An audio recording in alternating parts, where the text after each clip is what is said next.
Good morning, folks. Welcome back to Feni for the Soul for one more lovely interview. We have with us a wonderful person, Nafisa Ali Sodhi, who doesn't need an introduction because she's so well known across the country and across the world. And it's a very multifaceted person. And I would like to, give you a quick intro on to why she's so multifaceted. She has been a national swimming champion in the early 70s. She's been Miss India. She's been a beauty queen. She's acted in movies. She's been a jockey at the Calcutta racing course. Then in later life, she's been an active politician. She's fought 2 Lok Sabha elections, no less. And above all, she is a very passionate social worker. Yet to date, and we'll learn a lot about that. So without much ado, Nafisa, I'm going to straight away get into these questions. A big good morning to you, Nafisa, all the way in Delhi. Hi to all the viewers too. They must be so happy to see you. There's a whole huge fan following. When I told some of my friends that Nafisa is next, they said we can't wait, to listen to her. Anyway, so the first question, Nafisa, is very logical. When you were national swimming champion 1972 to 74, what was your favorite event as a swimmer, and can you tell us a few anecdotes?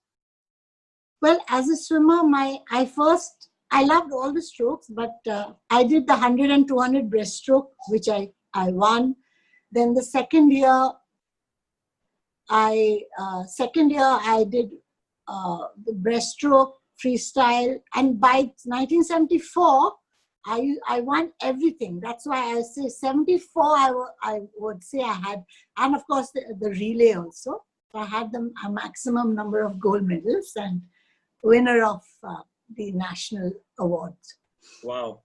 So and 19... I want to tell you, because I was young and I was a great athlete and a big tomboy. I just loved sport, climbing trees, playing football in the rain with my brother and his friends, swimming in the sea. So I was a school champion. It was actually quite late in my life. I was about 16 when somebody noticed me, one of the coaches in the Calcutta club in Calcutta. And he told my father that, she's so good, why don't you take her to a professional coach? And my dad took me to it was a pond. In Bengal we swim in ponds for training. So we went to a pond, and in my life I had never swum a 50-meter pool. And I swam with all these, Bengal level swimmers, and I was exhausted because I used to be an asthmatic. I was exhausted by the end of it. And I was crying, literally. I was sitting in the car, I was crying. So my father said, what happened? I said, because I hate to lose, but I was unable to keep that long distance.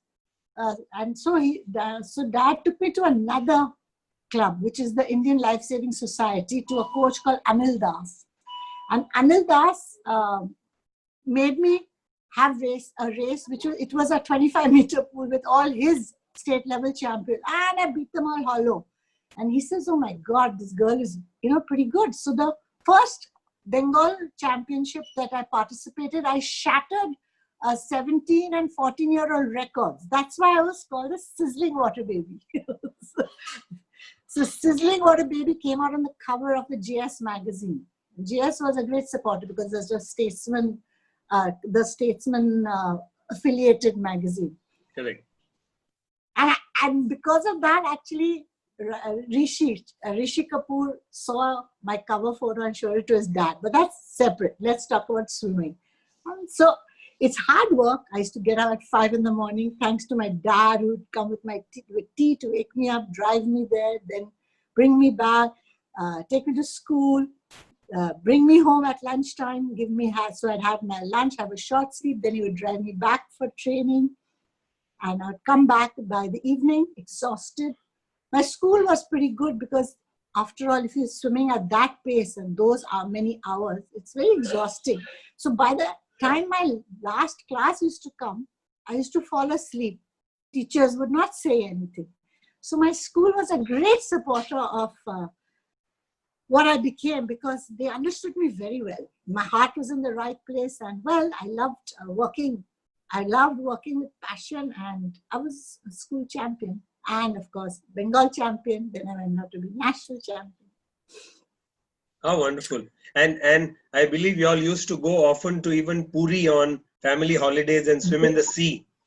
My father, before my nationals, which was normally in November or so, in October puja holidays we used to go, and we used to swim in the sea and train. So by the time when I came back and started swimming in the pool, it was very easy to swim because you didn't have to fight the big huge Puri waves. So I would say my parents were a great support and instrument in making me who I became, because you can't as a kid do it on your own. Fantastic. How did you move from swimming to beauty pageants? Because I don't know, 1976 you were Miss India, and which is fascinating. And you went on to become second runners-up in Miss International at Tokyo. So all of that happened. Tell us a little about how your foray into that world of beauty. Well, after I swam the nationals, and then I became rowing champion, and I also dabbled in my Tollygunj racing, horse racing. I loved horses. And I then was offered an ad, Baby Johnson shampoo, No More Tears, which was being launched in India. I launched Baby Johnson's No More Tears, which Kailash made. And that film, when I saw myself on screen, I thought, oh, I think I should be on screen longer, just internal wish. And I was busy in Bombay swimming at Beach Candy Club. And that's when I met Shashi Kapoor and his children. And of course, I was friends with Rishi Kapoor, and I used to go to Raj Kapoor's birthday party, and Rishi and I used to hang out a lot together. And Rishi was also my great friend and support. But Raj Kapoor used to tell me, "Mere picture mein to kaam nahi kiya." By then, of course, Junoon was offered to me by Shyam Benegal. But listen, just go back to your early, what were you asking me before? Yeah. My question, Nafisa, is that, you went and became Miss India. And you became, tell us about that competition and how you became Miss India, because I've got this lovely photo that I've shared with everyone here. Yeah. I mean, look at how stunning you look in this photograph. That took this photo. No, so basically after my nationals, my mother used to take a magazine called Eve's Weekly. Those days there was Femina and Eve's Weekly. And there was this contest, and the prize was a TV, color TV, black and white TV. Those days no color TV. So so I told my parents who were planning to buy a TV, I said, don't buy a TV, I'm going to win it for you. So I got this. So my mission was the TV, not the winning of Miss India. And so when I won my TV, I was very happy. But prior to that, as usual, my parents said, "You're such a tomboy. You do," because I used to do weights and all this. So they said, "We're going to practice now." And we had this big colonial home with mosaic floors. So we moved all the sofas away, and they put 2 mirrors on either side in the corners, put a book on my head, and they said, "Now walk like a lady up and down," and all that. So I practiced all being ladylike instead of tough and being a swimmer and a jockey. Yeah, I was inter-school athletic champion, school champion in sports, high jump, broad jump, discus, javelin, shot put, 100 meter, 200 meter. So I used to win all that. Amazing. I just loved it. I was school in my basketball team. I was always the defense. Used to grab the ball. Nobody could ever get it from me. So I've had a great childhood. But then that walking the ramp, so to say, in your drawing room and sitting room with that books on your head, that helped a lot. Yes. Home coaching helped you Yeah, with your because mom and when dad. when you're a sportsman, you have a swagger because your muscles are built that way. No? But in beauty, you have to kind of straighten that swagger and walk like a lady. So that was the difference I had to do. But what do you recollect from that contest? Because here was a It was contest where. amazing. It was amazing only because here was this girl who had a mission of TV, won it, and off I went to Tokyo. In Tokyo, so my mother, nowadays everybody's clothes and jewelry and shoes and everything is given to them. My parents did everything for me. So when I reached Tokyo, I reached at night and I went into my room to sleep. And in the morning when I got up and came out, there were these tall, beautiful women. And I thought to myself, oh my goodness. So I just turned around, went back to my room, put on my heels and came out. And all of them was so well turned out and hairstyles. And I didn't have that much money to waste on going to a salon in Tokyo. So I just put oil in my hair and I tied it like this and made a bun. And my whole contest, I roamed about like that. Of course, no makeup also. I never wore makeup. And then when I was in the final 14, then I thought, oh, I stand a chance. So then I went to Miss Island, and who was my friend, and I said, could you do some makeup for me? So she very sweetly did my eyes, and I don't know what all she did. And subsequently, I became second runner-up in the Miss International.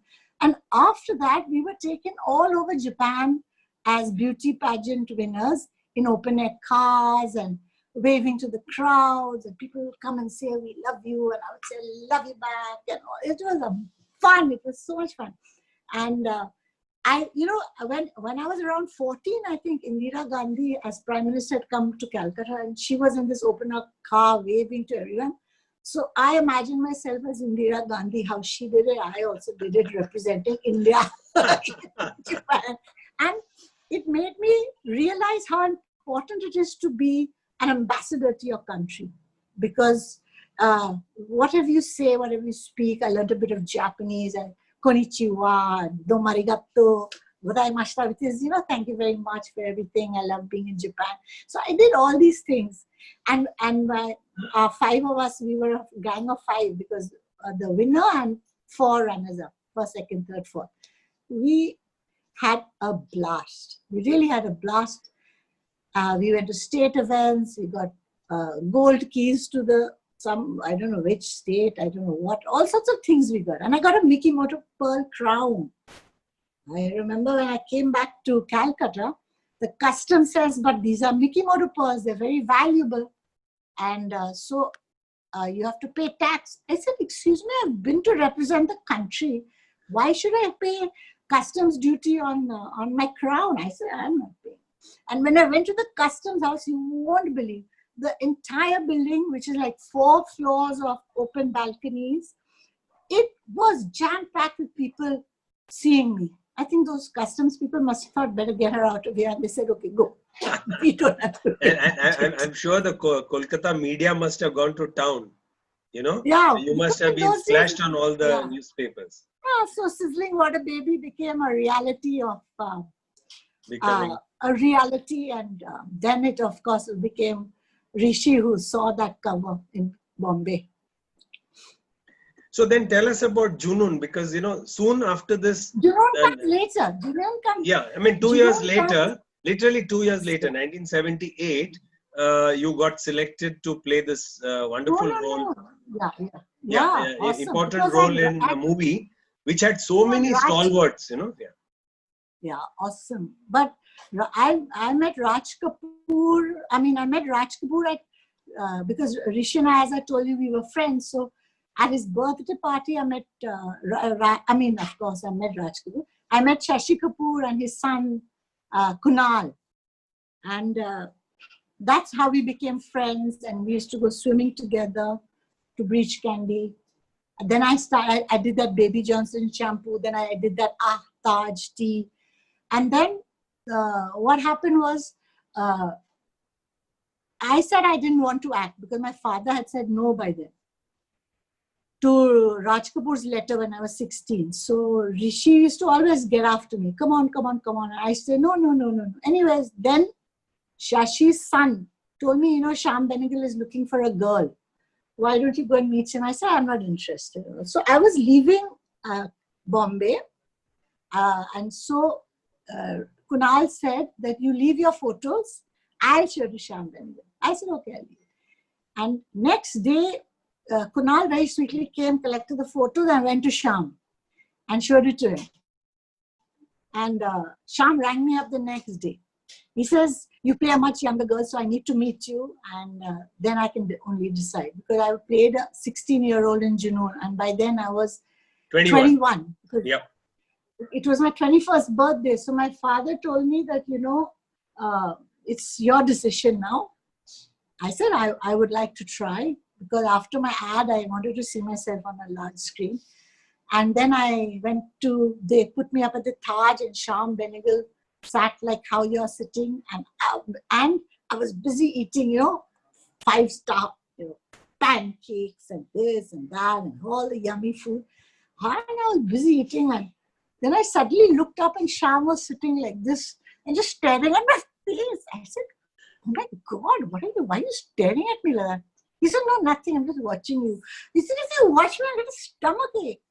So anyway, then he said, okay, come now, you finish your breakfast, come to my office. So he took me to his office and we chatted, and then he put on his camera and he says, now just look right and look left and smile. And of course, I was also chattering around with him. Chatter. He says, okay, thank you. I said, what? That's it? He says, yeah, that's it. He says, okay, thank you. So I was staying with Shashi and Jennifer and the kids. So I went back, and then Shyam rang me up. He says, we had signed on another girl, so I have to get out of that contract, and I want you to be my heroine in Junoon. So I was very excited. Of course, my father didn't talk to me. He didn't think that I would firstly get selected, and secondly, that I would accept. And then I started my shooting. And my God, I knew nothing about acting. And I think Shyam Benegal is just the most amazing human being as a director also and as a person, because he used to call me to the room and sit down with me and tell me the scene, and he used to just explain it. And then when the camera rolled, he would just capture whatever my reactions were, because he knew I was limited in my acting skills, I think. so he captured me as I was, I think, in all my very youth. candid. Yeah. And one take, normally it was always one take. Very rarely it was two. So that was the greatness of working with Shyam. And of course, all the stalwarts, Shashi Kapoor, Jennifer, Kulbhushan, Nasir, Shabana, Tom Alter, Pearl Padamsi, Tom Alter. I mean, it was fantastic. And Nasir was my big teacher. We used to lie down on the terrace in Lucknow. And I used to say, how do you act? How do you act? Tell me how you act. And then his first acting lesson was, he just looked at me and then he did. And then he sneezed. And he didn't react. Then I said, what? He said, that's it. That's acting. I said, you sneeze. He said, yeah, that's it. You have to pretend only, and you should feel the sneeze and sneeze. Oh, I said, this is really good. Except there was one scene in Junoon where with Jennifer, we're sleeping in the outside on the charpais, and the sepoy comes to find me. Jennifer is sleeping, and I'm sleeping, and she sees, and as he comes, she stabs him to death. I don't know if you remember that in Junoon. Yes, of course I do. And I scream and scream and scream. So I said, oh my God, I told Jennifer, I said, I don't know how to scream. And Jennifer started screaming on top of her voice, loudly and all that. And she said, see, so easy. Oh, I said, this is cool. So when my time came for my action, and Sham said action, and then the thing came, and drama and all, and killing, then I get up on my city, and I scream and scream and scream. One take, Sham said, "Oh my God, what a great actress." You're a natural. Welcome to the world of acting. You're a natural. Well, I was very passionate. You see, I'm like a sponge. I love to learn. And working with Sham and Govind Nalani and all that, the set direction, setup, it's magical. The lighting, it's so beautiful. As a cinematographer, Govind Nalani was. That I absorbed. I'm a photographer myself, so I'm a creative person. I'm very passionate about, like I was telling you, do this, do that. I want the perfect frame, and I'm always there to support whoever's creating it or enjoy watching it. If I see a movie today, I always study that part of each frame, who's good, who's not. And who, you can make out who's on Chalukam and Sasta ye, perfection is Sham's forte, and he is a genius in that. And that has stood me in my life in the world of cinema. I really respect and appreciate all that he brings to the screen. Not only in his actors or his story, but in the visual reality. How wonderful! How wonderful! Nafisa, your career has been so multifaceted. So we are going literally from one vertical to the other. Now we are coming to politics. You even mentioned.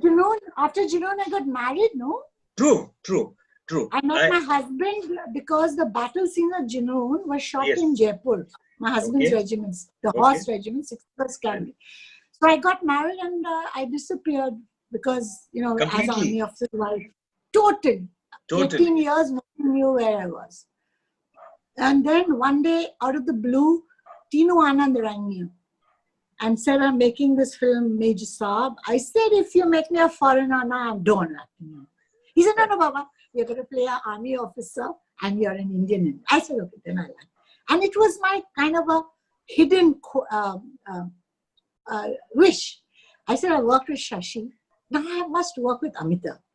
So like when you get it on a platter, an offer like that, and in a role that because I was from the army also by then. Right. I thought, oh, this is magic. This is like, destiny playing its role. I'm a great Destiny's child. And so it was great shooting with Amitabh. And Tinu we had a lot of fun. And Amitabh had got injured, remember? And he also was not acting for some he had got injured in Cooling. 8 years or something, I think he came back and did one film, which during the making of Major Saab had bombed at the box office. I've forgotten the name of the movie. And Amitabh was so hurt, and the media is so cruel and mean and horrible. They used to crucify him. He's finished, he's this, he's that. And I used to think to myself, a man who's given so much of his life to our industry, this is what they do to him. So I used to always go and cheer up Amitabh. And I even went and saw the movie, and all the front row seats, they were throwing all the coins. It was like, the lights of the coins are shining. I said, no. I said, listen to me. If a director makes a bad movie, it's not your fault. A director makes a movie, you are the actor. You played your role very well. He says, oh. He says, only you are my supporter. I said, I know that you deserve your place in the sun and everything will be all right. Don't worry. So we became friends from that day. How nice. Nafisa, tell me, how did you make this foray? You were saying about politics. Yeah. How did you make your foray into the world of... I'll tell you why. I was amazed to, research and find out that 2004, you fought that election versus, Mamta Banerjee. Mamta Banerjee in Kolkata, no less. So how was that experience of fighting somebody as powerful as Mamta? My uncle was Home Minister of India, Indrajit Gupta. He was married to my dad. He married my dad's first wife. So my sisters were his stepchildren, and we were a very close family. So I used to watch him, listen to him.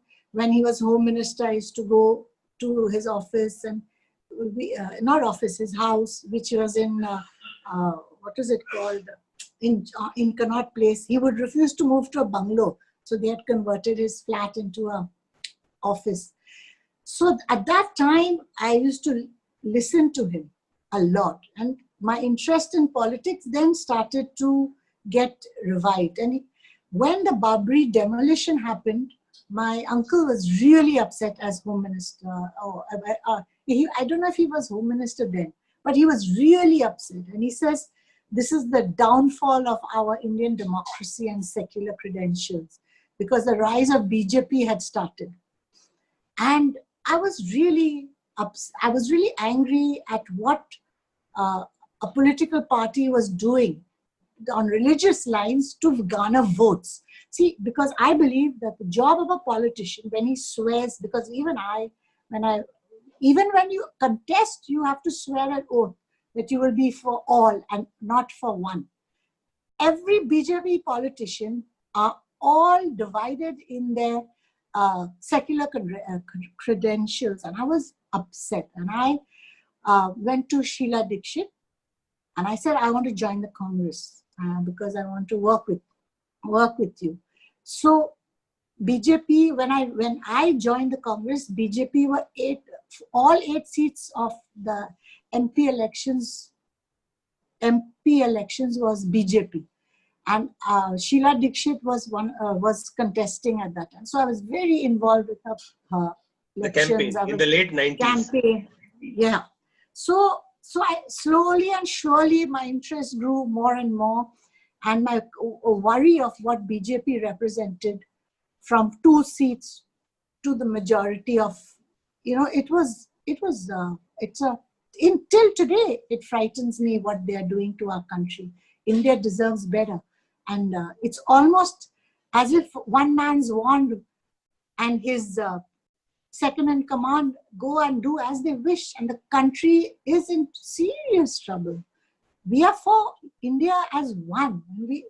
That is why when Mrs. Gandhi, and at that time, Mamata Banerjee had supported BJP, and therefore the BJP government survived.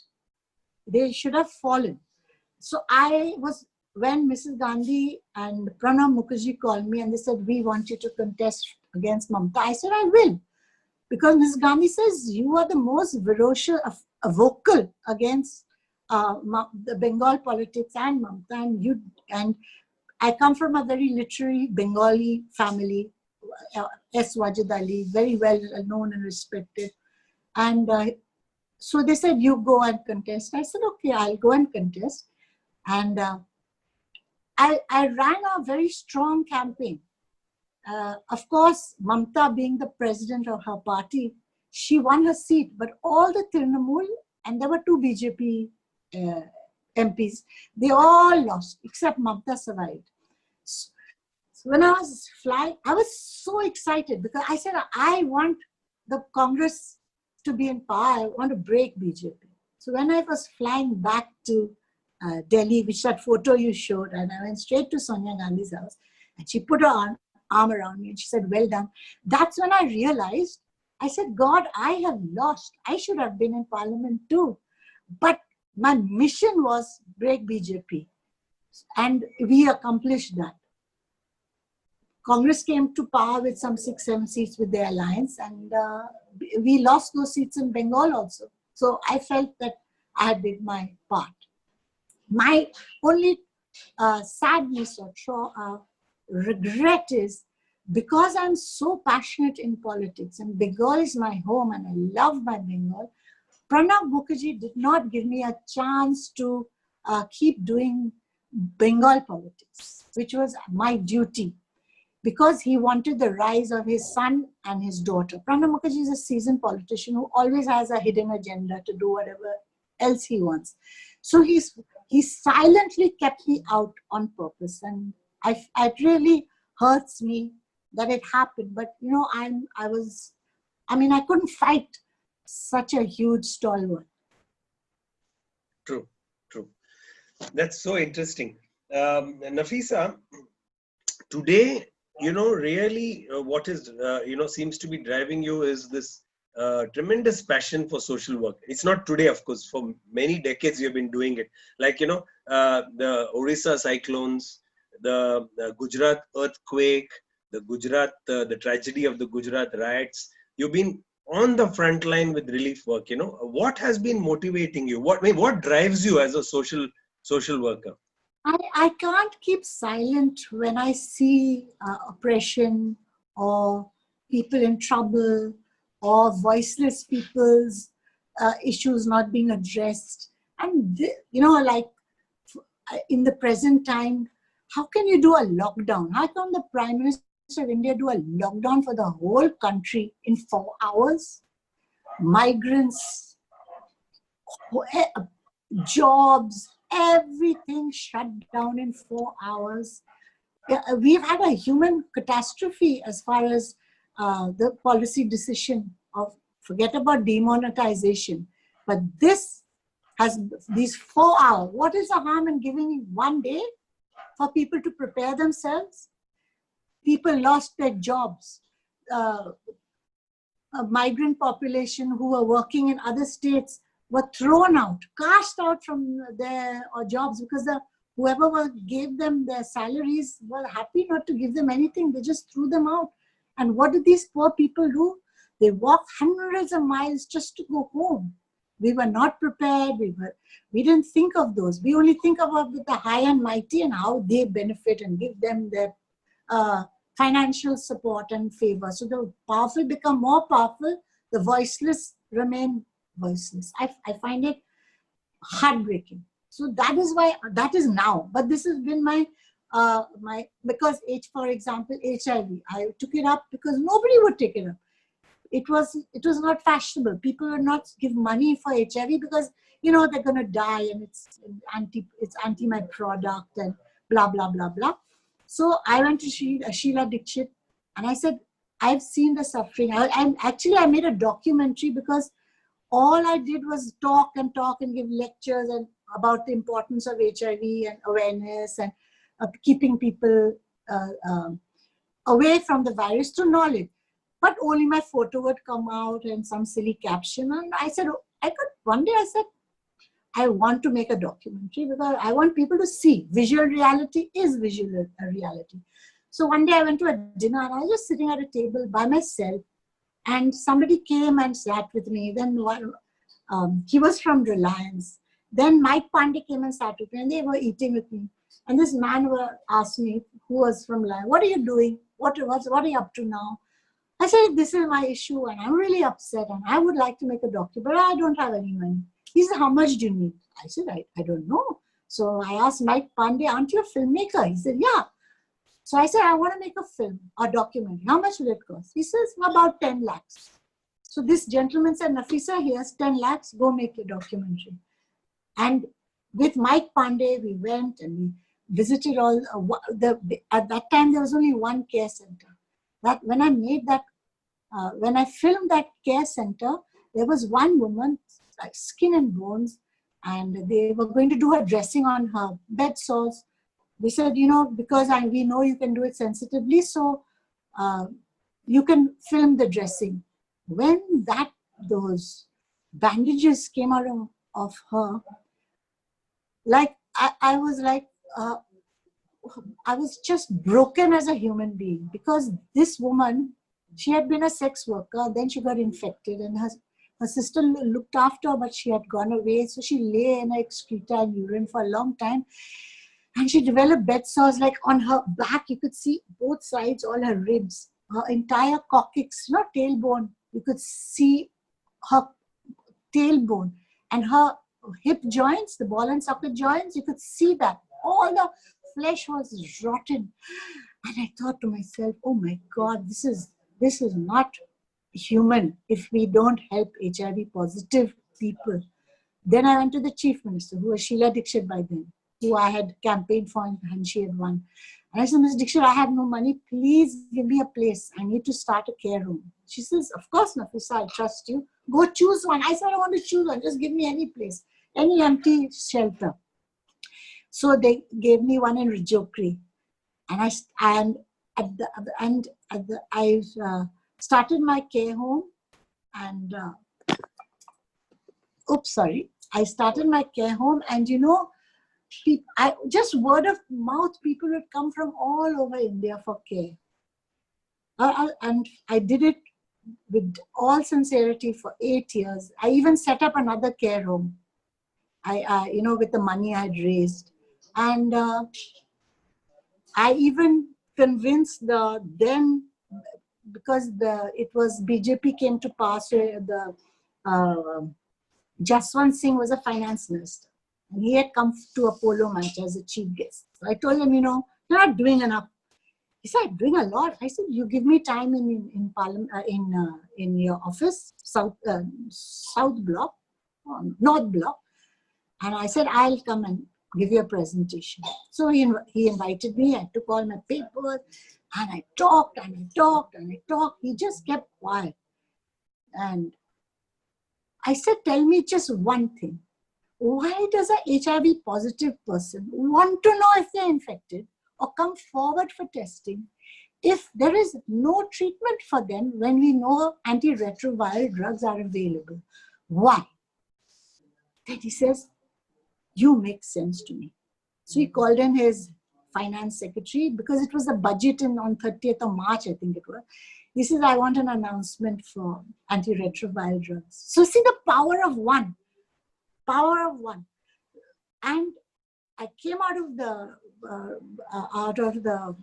North Block, and I rang up the NACO head, who was because I worked with them, so they were my friend. I said, I've convinced the finance minister, but we need a bigger budget, which you have to now. Once the doors open, you can always add on. When the door's shut, it's impossible to convince a politician. So she says, fantastic. Her name was Neelam Kapoor.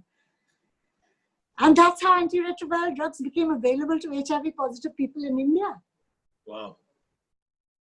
Super. Fascinating, fascinating. I like this concept of the power of one. It will motivate a lot of people, this story. Yeah, it's like a ripple effect. I mean, Tell me why. When you can keep a family alive till they grow up, and the children get married, and why do you want them to die in 2-3 years? Because their immunity is crashing. Correct.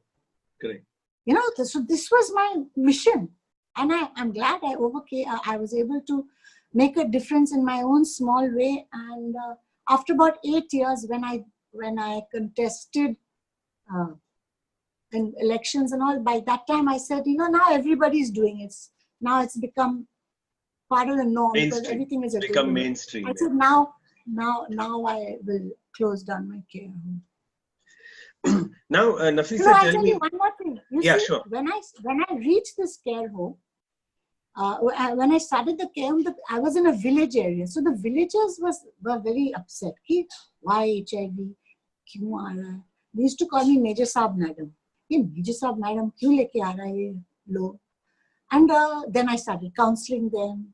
My doctor, who was treating my patients, I used to say, villagers who are sick, let them come, please take 10 rupees from them. I mean, don't give them free treatment, 10 rupees, so that they value what you do. And so the young people of the village, when I needed to do any work in my care home, they would all come as volunteers to do work. There was no fear, because by then they realized my mission is not airborne. It's only body fluid contact. So they all became part of that movement.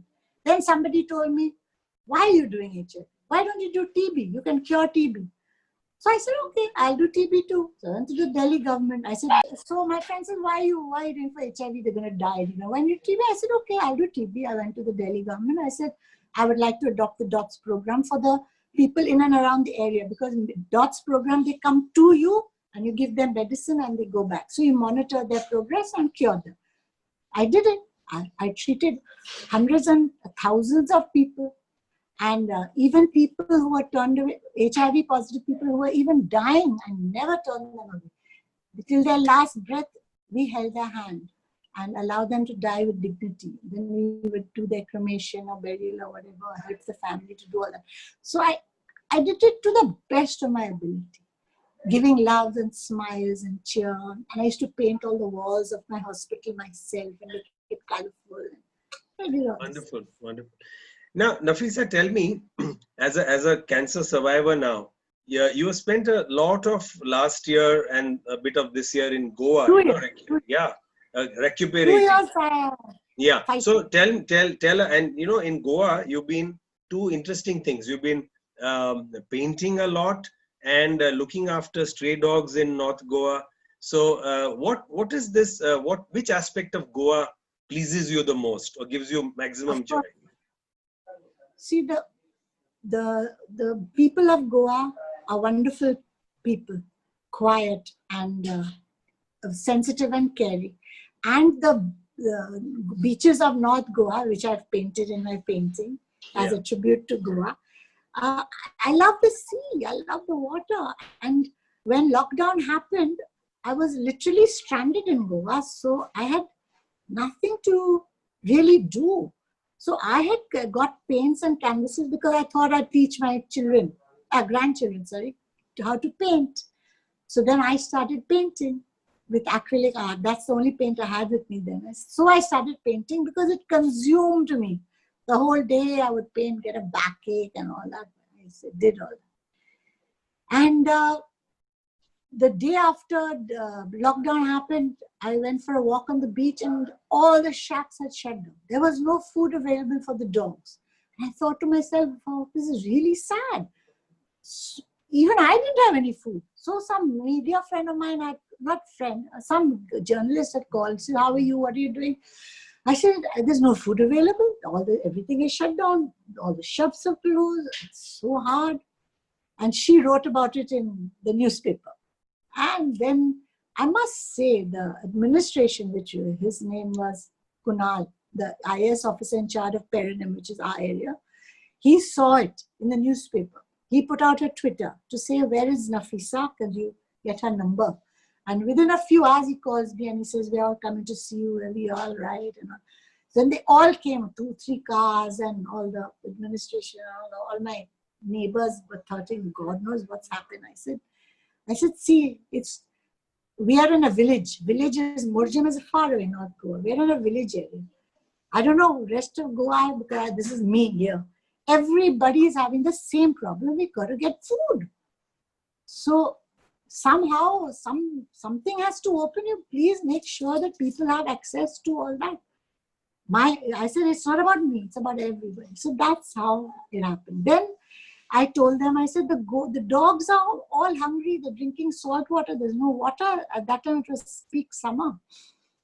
So the NGO they contacted and they brought big bags of dog food. So every day I would go in the evening with my dog food, carrying it. And I used to, all the dogs, I fed them for 5 months every day. Through rain or shine, I fed them every day. And they are sweet. They would, I don't know how they would see me. It was like from far away, they would spot me and they would charge at full speed ahead to come and meet me. They were really sweet. So I fed them. Then then all the NGO food finished. So I was telling my grandchildren now what to do. The food has finished. So they said, Nani, the tooth fairy gave us money. Take our money and go and buy some food for the dogs. So sweet. So both my granddaughter and our grandson, who is 9 and 6, Amir and Ariana, they gave me their tooth money and we bought lots more food. Not once, but twice. So when I left also, my landlady's daughter, she had taken up the mission also. So I left the food with her and I said, please carry on doing it till some way the NGO system of animal welfare in Goa is pretty amazing. They're very proactive and very caring. It's really actually wonderful. Yeah, true. Even where I live in South Goa, there are good Samaritans who feed dogs on the beaches. Especially in the monsoon. Yeah. It's quite fascinating. So, now this COVID. So now this COVID thing, no, I had a solution for Goa, but they didn't take it up. You know, there is somebody I know who they brought in this COVID testing kit, which you get a result in 4 hours. You know, people are put into quarantine if they're positive, not positive, who knows. And it's very stressful waiting for the result. It takes 12 hours to 24 hours, sometimes even longer.